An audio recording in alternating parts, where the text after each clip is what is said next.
நண்பர்களே, தம்பி இப்போ தான் தூங்கி கிடந்து எந்திரிச்சான் நண்பர்களே. பாருங்கள், இன்றைக்கி நைட்டு தம்பிக்கு என்ன சாப்பாடு பண்ணி வச்சுருக்காயின்னு பார்ப்போம்.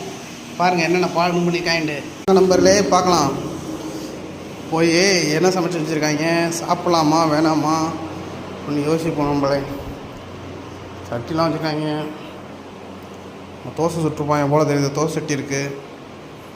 இது என்னமோ சாப்பிட்ருக்காங்க நண்பர்களே. இது என்னது? ஆனியன் தோசை நண்பர்களே. ஆனியன் தோசை சுட்டுருக்காங்க போல தெரியுது. நம்மளுக்கு என்ன ரைட்டு நம்மளே. நம்பிக்கை தோசை வச்சுருக்காங்க. தோசை சட்னி. ஆஹா, சூப்பர் சூப்பர்.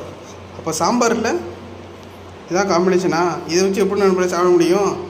அறிவு இருக்கா இல்லையா அவங்களுக்கு? அவங்க என்ன நல்லா சாப்பிட்டு தூங்கிட்டாங்க போல தெரியுது. சட்னி சாம்பார் வச்சு எப்படி நம்மளே சாப்பிட்றது? என்ன நினச்சிட்டு தர்றாங்க நம்மளே? சட்னி சாம்பாருக்கு சட்னி மட்டும் வச்சா சாம்பாருக்கு நக்கி நக்கவா